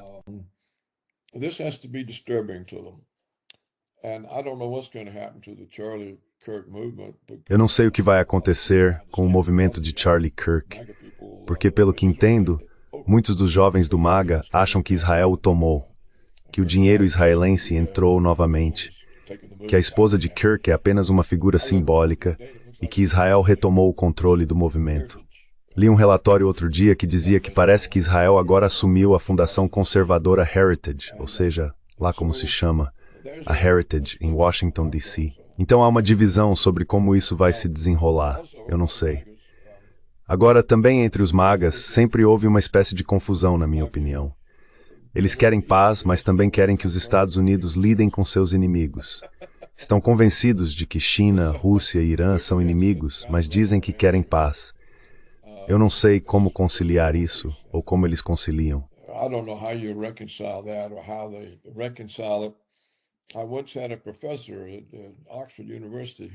Eu tive um professor na Universidade de Oxford que explicou como as pessoas podem sustentar simultaneamente posições mutuamente inconsistentes. Eu não me lembro da explicação, porque nunca tive motivo para usá-la, e não era uma área em que eu atuava. Mas era uma boa explicação de como as pessoas podem ocupar duas posições totalmente contraditórias. Bem, acho que é o caso de algumas pessoas do movimento MAGA. Elas querem paz, mas também querem que sejamos duros com nossos inimigos, mais gastos com armas e tudo isso. Então, eu não sei. E não sei se o MAGA é composto por vários grupos com questões diferentes, mas que o Trump era meio que um guarda-chuva que cobria todas essas questões. Então não sei se a importância das questões para os diferentes grupos vai causar mais divisões. Eu não sei. Simplesmente não sei o que dizer sobre isso.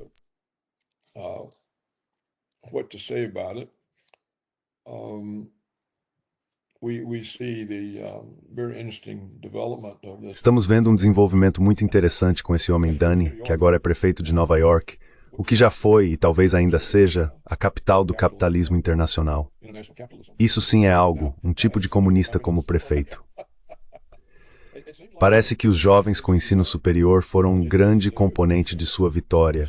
Os jovens brancos, os brancos da classe alta de Columbia, da Universidade de Nova York e de lugares assim, tão felizes por ele ter sido consagrado.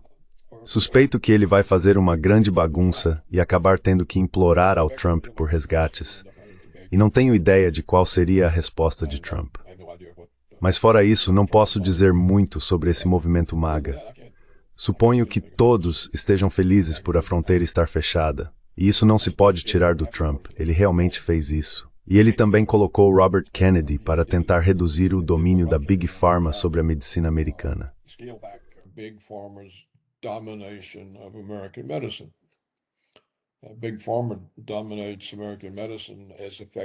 A Big Pharma domina a medicina americana com a mesma eficácia com que Israel domina a política americana no Oriente Médio. Então ele tem algumas conquistas reais e tentou eliminar os privilégios baseados em status que compõem diversidade, equidade e inclusão. Ele tentou remover esses critérios como base para promoções no governo, nas forças armadas e nas corporações. E isso é algo positivo, porque um país que não se baseia no mérito não vai ser bem-sucedido. Não há como ter um sistema que favoreça os menos capazes por questões de raça ou gênero. Portanto, não se pode dizer que o homem não é bem-sucedido. Ele teve sucesso, na verdade mais sucessos do que os presidentes normalmente têm, apesar de todos os problemas que ainda estão em suas mãos. E alguns desses problemas podem estar além da capacidade de qualquer presidente de resolver.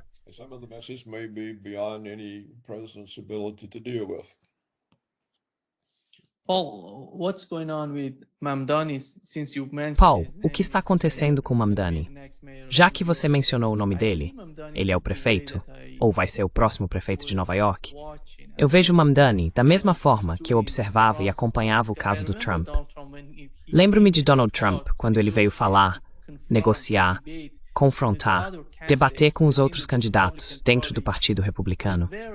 O momento exato em que ele capturou a atenção e o interesse do público foi quando mencionou a guerra no Iraque.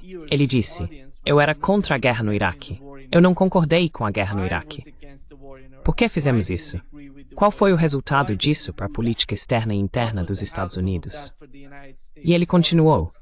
E as pessoas vibravam com a forma como ele criticava o status quo nos Estados Unidos.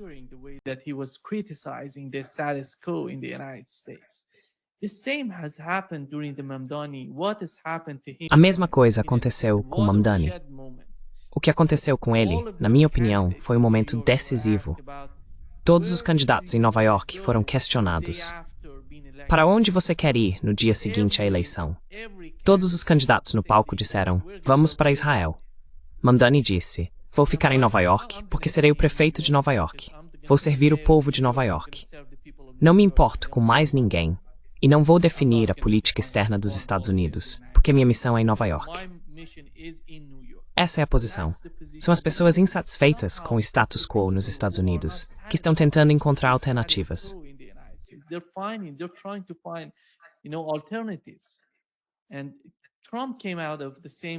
E Trump surgiu a partir do mesmo tipo de mentalidade. As pessoas queriam algum tipo de mudança na política externa e interna dos Estados Unidos. E Mamdani segue na mesma direção, na minha opinião. Veja, por exemplo, 75% das pessoas com menos de 30 anos, elas votaram em Mamdani.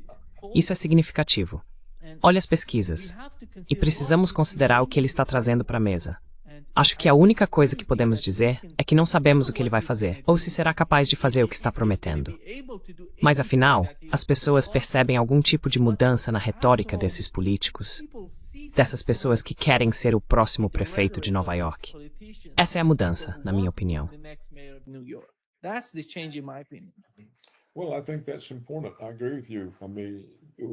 Bem, acho que isso é importante. Concordo com você. Quer dizer, que tipo de concorrência ele teve? A velha ordem desgastada representada por Cuomo e aquele republicano desconhecido sobre o qual ninguém sabe nada. Então foi o, supostamente candidato de esquerda que está falando de forma diferente e propondo mudanças enormes. Então, independentemente de as pessoas acreditarem ou não nas mudanças específicas de que ele fala, elas veem mudança. E não veem isso em nenhum outro lugar. E sabe, as pessoas que concorrem a cargos públicos não era o tipo de escolha que uma cidade como Nova York deveria ter diante de si. E eu concordo com você, Mamdani disse a coisa certa. As pessoas estão cansadas do status quo. De certa forma, ele é como o Trump, exatamente como você apontou. Sabe, o Trump provavelmente deveria procurá-lo e dizer: você coloca Nova York em ordem e eu coloco o país em ordem, e trabalharemos juntos.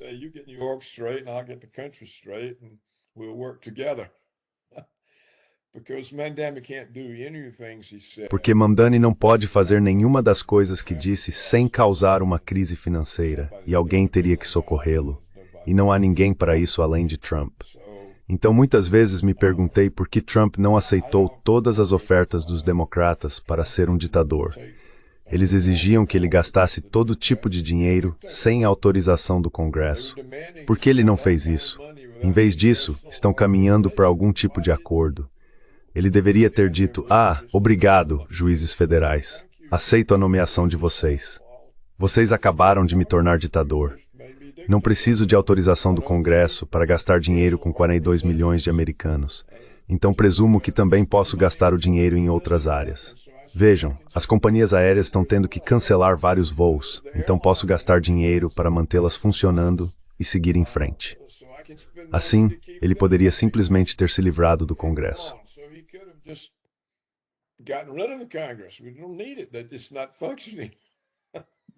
Nós não precisamos disso. Não está funcionando. E eu suspeito que se Matt Demi quiser fazer alguma coisa, ele terá que fazer algo desse tipo.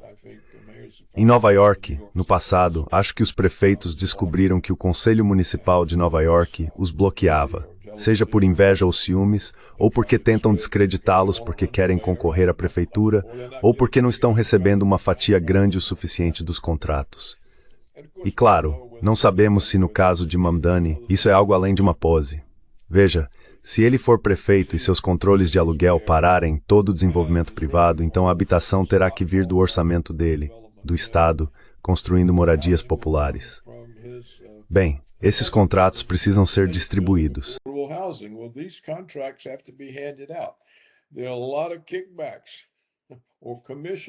Há muitos subornos, ou comissões, esse é o termo educado, para controlar contratos.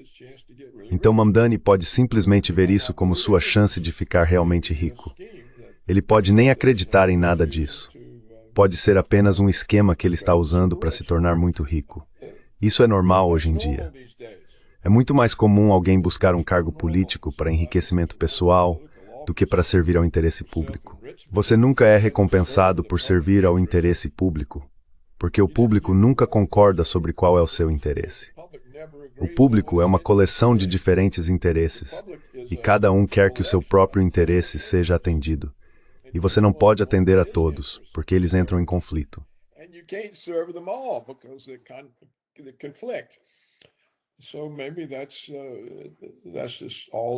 Então talvez seja só isso. Mamdani vê o governo como uma forma de ter uma carreira e ficar rico. E assim você adota uma postura e funciona. Certo, não há moradia privada, então eu estou construindo. E sim, vai haver muitas comissões nesses contratos. É assim que o complexo militar e de segurança funciona. Enormes comissões nas vendas de armas e em todo o resto. Então, a ideia de que ele é algum tipo de comunista ou socialista, isso é só uma fachada. Vamos ver. Ou, na verdade, talvez nunca fomos. Ele parece inteligente e pode ser como é que se extraem na forma e das lendas que certas.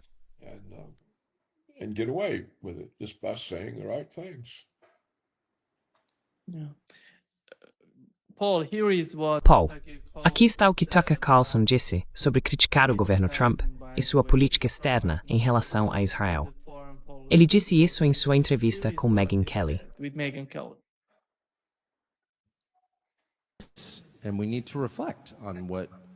E precisamos refletir sobre o que fizemos coletivamente com os jovens, o que na verdade foi destruí-los. E ninguém quer dizer isso, porque ninguém quer assumir responsabilidade por nada, nunca. Ninguém jamais quer se arrepender. Todos querem atirar pedras. Não venha trave em seu próprio olho. Isso me inclui. É simplesmente assim que os humanos são. E eles querem dizer nazista. E é tipo, sim, ótimo. Mas como isso aconteceu? Em Katistan. Mais ou menos. E parte do motivo é que o Partido Republicano traiu completamente seus eleitores ao se obcecar com Israel. Isso é um fato. Tipo, o que é isso? É um país de 9 milhões de pessoas. Não sou contra Israel. Fui lá de férias. Sempre gostei de Jerusalém. É minha cidade favorita no mundo. Não sou contra Israel. Mas por que isso é o centro da nossa conversa? São 9 milhões de pessoas, sem recursos. E o único valor estratégico que Israel tem é o quanto precisamos defendê-lo. Mas tirando isso, não há valor algum. Não sou contra. Só estou dizendo, somos um país de 350 milhões de pessoas. Somos o país mais importante do mundo. E nossa política é, praticamente todo membro do Congresso passa o dia inteiro falando sobre Israel. E se você é uma pessoa comum, pensa, não odeio Israel, certamente não odeio judeus, mas que diabos é isso? E aí é tipo, calha a boca, você não pode brilhar sobre isso. Mas espere, posso esclarecer o que você quer dizer com isso?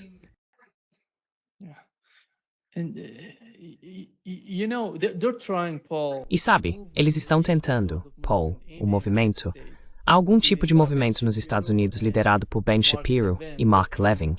Eles estão tentando cancelar Tucker Carlson. Não apenas Tucker Carlson, Candace Owens, até Thomas Massie, de alguma forma Rand Paul, por causa de suas visões sobre política externa.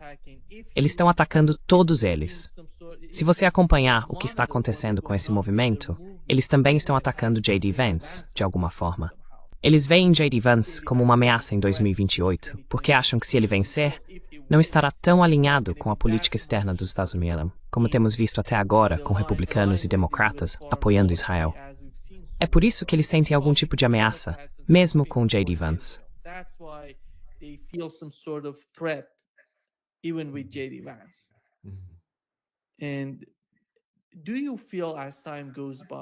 Você acha que com o passar do tempo, essas pessoas tipo, sabe, o Charlie Kirk foi removido, na minha opinião.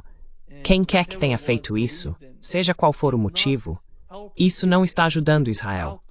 O resultado não está ajudando Israel. Está saindo pela culatra. E pessoas como Tucker Carlson e Candace Owens não se deixaram intimidar pelo assassinato de Charlie Kirk. Está saindo pela culatra.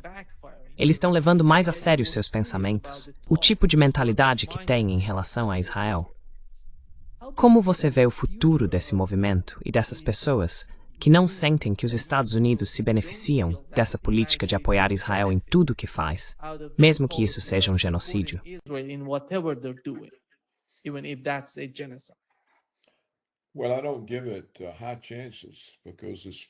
Bem, eu não dou muitas chances, porque são poucos. E mesmo que sejam muito eficazes, façam o dever de casa e sejam bons oradores, como a Candace e o Tucker. Eles estão enfrentando números enormes e quantias imensas de dinheiro. E claro, os lobbies pró-Israel, você sabe, a Liga Antidifamação, o AIPAC, são lobbies poderosos. Eles já demonstraram sua capacidade de bloquear a concessão de titularidade a professores americanos, mesmo quando aprovada pelo corpo docente. Israel conseguiu intervir e cancelar até mesmo para judeus como Finkelstein, a titularidade dele foi bloqueada. Então, sabe, o Tucker e a Candace estão meio que como Davi contra 1 bilhão de Golias.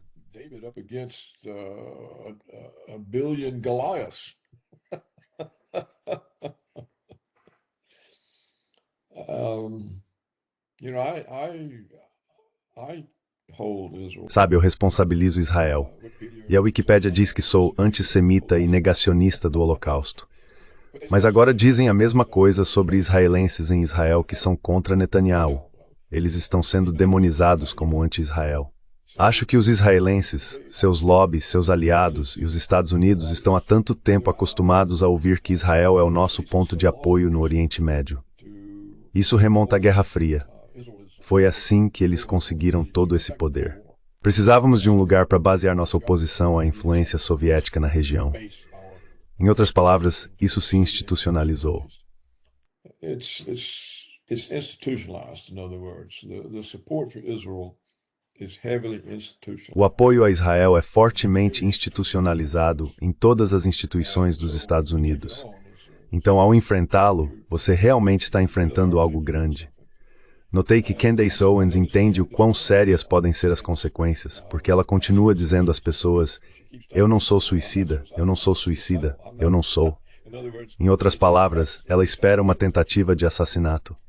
E claro, eles conseguiram tirar Tucker Carlson da Fox News, onde ele era a maior atração. É realmente impressionante pensar que uma grande emissora de notícias sacrificaria sua Miss Israel Reclaim Hekmo. Because Israel complains.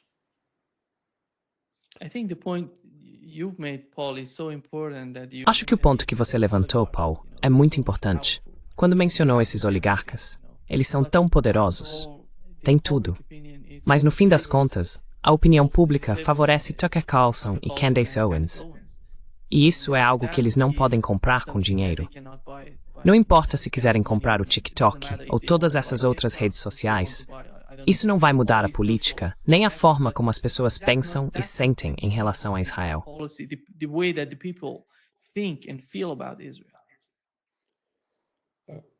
Bem, você está dizendo que o Tucker e a Candace vão ter sucesso porque tem o povo do lado deles?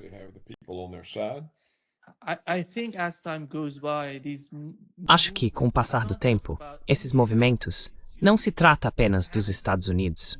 Você vê isso no Canadá, na Europa, em todo o Oriente Médio. Os líderes, pode-se argumentar, estão apoiando, ou pelo menos não estão fazendo nada. Mas, se você olhar para a opinião pública, até mesmo na Turquia, sabe qual é a razão? Você mencionou que esses países, quando começamos esta conversa, mencionou que a Turquia decidiu prender Netanyahu. Não se trata apenas da Turquia.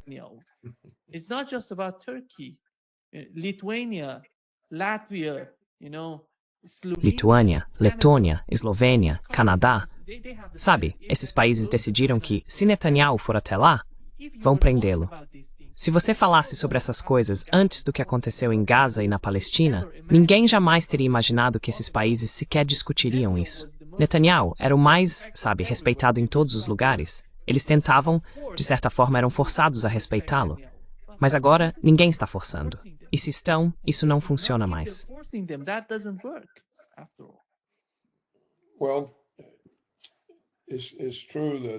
Bem, é verdade que o que os israelenses fizeram em Gaza os prejudicou. E também é verdade, eu acho, que a invasão dos países ocidentais por imigrantes muçulmanos cria, dentro de países que eram pró-Israel, uma oposição a Israel.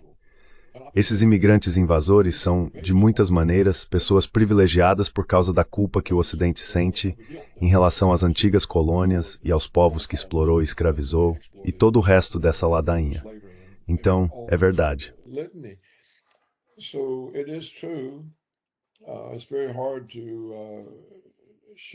É muito difícil silenciar uma grande população muçulmana que é crítica a Israel e vive em um país ocidental.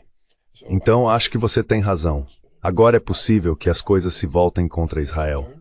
Acho que você está certo. E já discutimos neste programa que Israel teme isso e pode ter ido tão longe a ponto de assassinar Charlie Kirk. E é verdade que Tucker e Candace têm seguidores, mas Israel também tem. Os cristãos são sinceros, há milhões deles. Toda vez que vão à igreja, ouvem falar de Israel. E se por acaso escutam Tucker ou Candace, o que o pastor deles diz prevalece. Então não é como se Israel ou os interesses israelenses fossem alvos fáceis de forma alguma. E vimos que Israel conseguiu que Trump atacasse o Irã.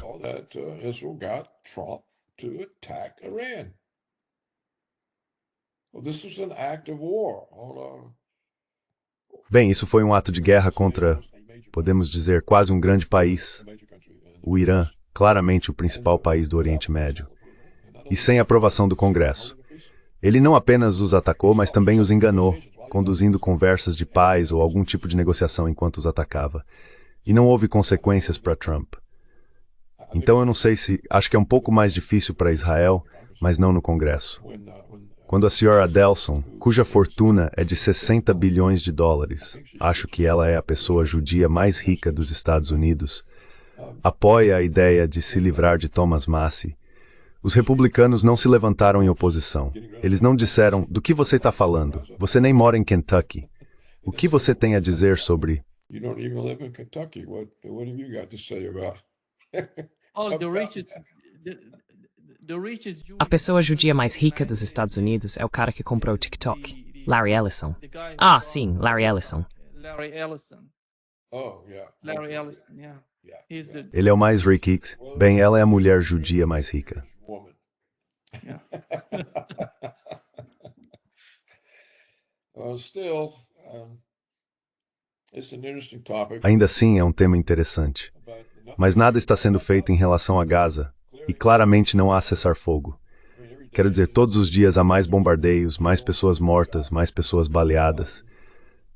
E aparentemente eu não sei o que aconteceu com os esforços para fornecer comida, remédios e água. Não sei se isso ainda está totalmente bloqueado ou se algo consegue passar. Sabe, as informações são tão pouco confiáveis. Você simplesmente não sabe. Especialmente da mídia europeia, americana ou canadense, não dá para saber qual é a base dos relatos deles. Mas nada está sendo feito. Ainda está acontecendo. Os habitantes de Gaza continuam sofrendo o que já vinham sofrendo, e ninguém interrompeu isso.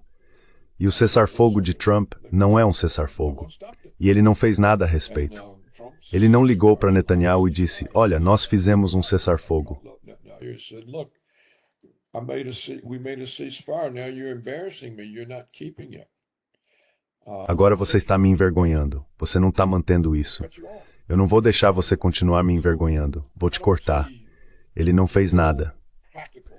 Então, não vejo nenhum efeito prático, real, do aumento da conscientização de que algo não está certo com Israel. Não vejo os efeitos práticos. Eu não vi. E Putin, ele não se envolveu, nem disse algo como o que aconteceu com o cessar-fogo, Sr. Netanyahu. Então, por mim tudo bem se você estiver certo e esse movimento agora for se soltar e passar por cima de Israel. Eles precisam ser passados por cima. Têm sido muito ruins para o mundo, muito ruins para o próprio povo, muito ruins para muitos países que os Estados Unidos destruíram por causa deles. E ainda assim os americanos nem percebem isso. Nima, eles acham que foi uma guerra ao terror. They're not even aware of that, Nemo. They think it was a war on terror. Paul, So- people here in Todas as pessoas aqui no Brasil, na América Latina, estão preocupadas com a atitude de Trump, a política externa de Trump em relação à Venezuela. E, novamente, não se trata apenas da Venezuela. Trata-se dos Estados Unidos. A Venezuela é de particular importância e preocupação para nós aqui no Brasil, para a América Latina. Mas a outra questão é com a Nigéria. O que está acontecendo com o governo Trump? De repente, eles estão preocupados com a Nigéria e a Venezuela. Sabemos que eles querem o petróleo, os recursos da Venezuela. Eles podem comprá-los do governo venezuelano, e o governo estaria disposto a vendê-los aos Estados Unidos. Se os Estados Unidos quiserem investir na Venezuela, eles estariam abertos a isso.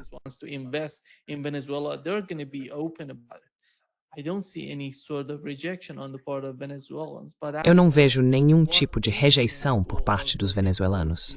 Mas afinal, qual é o principal objetivo dessa política? Derrubar o governo, mudar o regime, mudar a Venezuela. Como isso vai influenciar ou beneficiar os Estados Unidos? Porque muitos de nós aqui na América Latina sentimos que se algo der errado na Venezuela, isso afetaria diretamente a economia e a situação aqui no Brasil. Eles estão tentando fazer de tudo para comunicar isso aos Estados Unidos, ao governo Trump. Mas neste momento não há uma comunicação entre o Brasil e os Estados Unidos.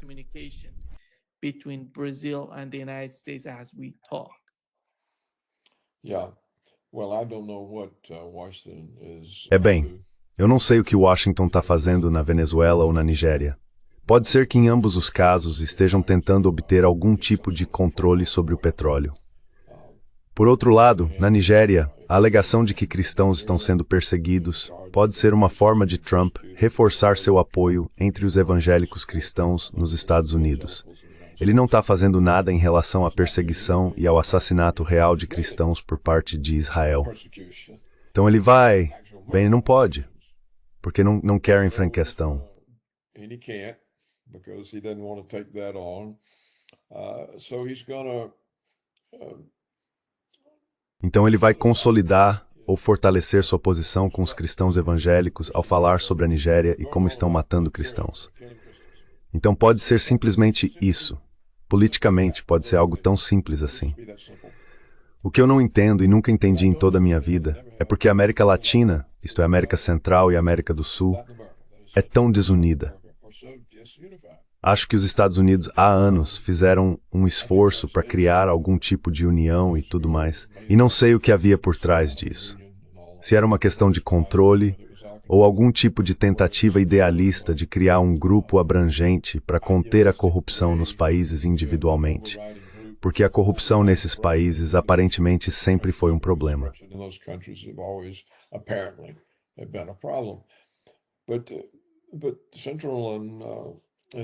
Mas a América Central e a América do Sul nunca foram unificadas. Nunca.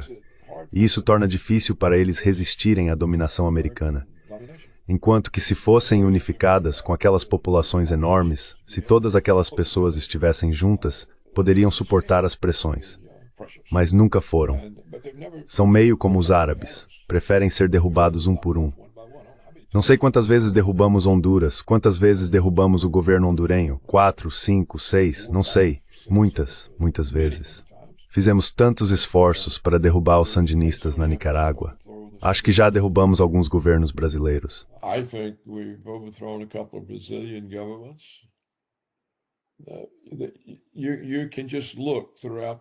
Você pode simplesmente olhar por toda a região. Então, se eles estão preocupados com o que pode acontecer à Venezuela, deveriam começar a recrutar tropas e posicionar divisões. O Brasil envia uma divisão, a Argentina, todos juntos.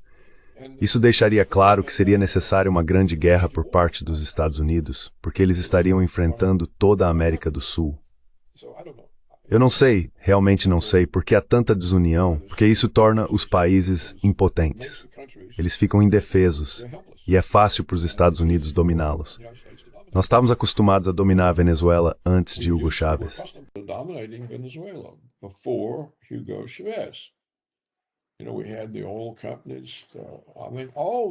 Sabe, nós tínhamos as companhias de petróleo, quero dizer, todos os recursos de alguma importância estavam sob controle estrangeiro. A nacionalização da companhia de petróleo, na verdade, havia começado antes de Chávez, mas foi ele quem a concluiu.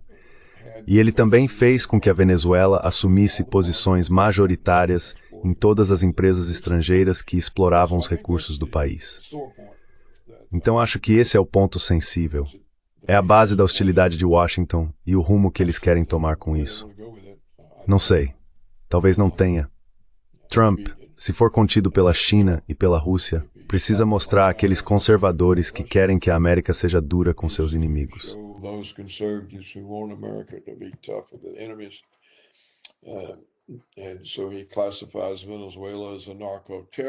E então ele classifica a Venezuela como um estado narcoterrorista.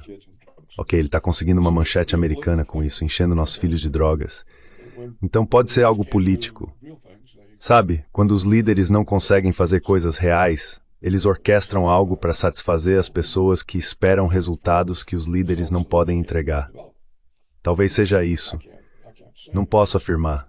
Só acho que, mais uma vez, se os sul-americanos estão incomodados, deveriam simplesmente dizer, bem, todos nós vamos aumentar nossos orçamentos militares em 1% por um tempo para fornecer apoio militar à Venezuela. E provavelmente isso seria o suficiente, porque não acho que os Estados Unidos conseguiriam se safar de iniciar uma guerra de verdade. Podemos subornar os militares venezuelanos para dar um golpe. Podemos fazer coisas assim, mas isso também é difícil se houver tropas de outros países lá.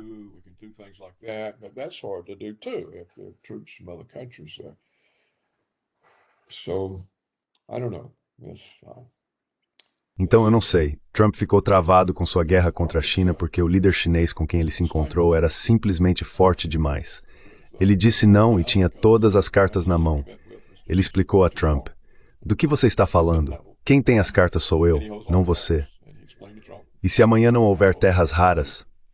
O que acontece? Sabe, todas as suas grandes empresas, a Intel, todas elas fecham. Não há chips, nem materiais para fabricar chips. O que você vai fazer se eu ocupar Taiwan? Você não pode fazer nada a respeito. Isso vai te envergonhar. Eu acho que não preciso discutir sobre Taiwan, porque estamos avançando gradualmente de forma econômica, e é assim que deve ser feito. Então não preciso te envergonhar, mas acho que isso meio que fez o Trump acordar. So I think that's kind of woke Trump up, and I think he realized that E eu acho que ele percebeu que o problema em fazer a paz na Ucrânia vai além de um cessar-fogo. Envolve lidar com o verdadeiro problema da Rússia, que é um sentimento de insegurança. E por que eles se sentem inseguros? Há a OTAN em suas fronteiras e eles têm bases de mísseis americanas em 2 dos países. Esse é o problema. Agora, como Trump vai tirar a OTAN das fronteiras da Rússia?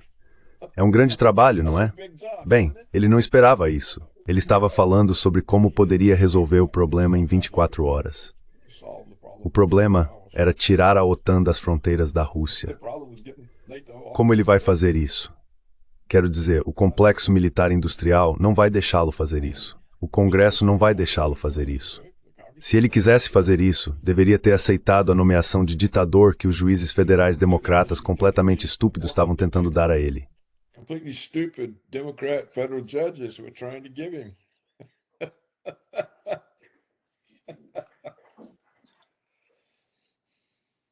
Yeah, it's so much complicated, Paul. É tão complicado, Paul. A situação com a Ucrânia, eu acho. É o caso mais complicado para a política externa dos Estados Unidos, o caso da Ucrânia. O principal fator, na minha opinião, é o Reino Unido. O Reino Unido mudou a opinião de Donald Trump. United Kingdom has changed Donald Trump's mind. Yeah. But remember, the whole reason for Ukraine is we wanted it. Mas lembre-se, toda a razão por trás da Ucrânia é que nós a queríamos. Gastamos 5 bilhões de dólares comprando ativos e pessoas dentro da Ucrânia, organizando a revolução da Maidan, derrubando o governo, instalando um novo, construindo um exército, equipando o exército, treinando o exército e enviando o exército para o Donbass para forçar uma intervenção russa, porque achávamos que uma intervenção russa prejudicaria a reputação deles. Nós a chamaríamos de invasão da Ucrânia, diríamos que toda a Europa seria a próxima. E isso enfraqueceria o governo deles, para que pudéssemos impor mais sanções e fazer mais e mais e mais. Foi um esforço para eliminar uma limitação à hegemonia americana, que é a Rússia. E era disso que tudo se tratava. Na verdade, não tinha nada a ver com a própria Ucrânia, exceto pelo fato de que a política externa americana vê a Rússia como uma limitação à nossa hegemonia.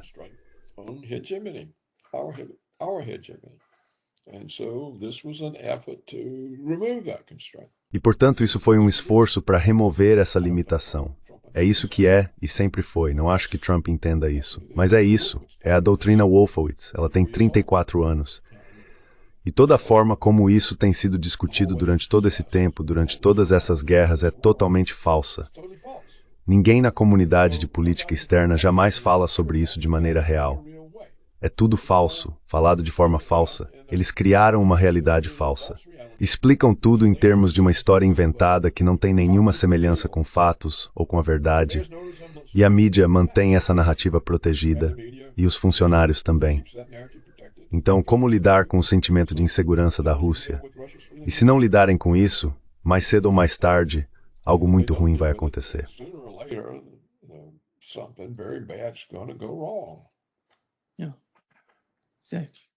Sim, muito obrigado, Paul, por estar conosco hoje. Great pleasure. Bem, obrigado, Nima. Obrigado. E também obrigado pela breve conversa que você organizou com o Larry. Sim, isso foi ótimo. Sim, sim. Estou ansioso pela próxima segunda-feira. See you.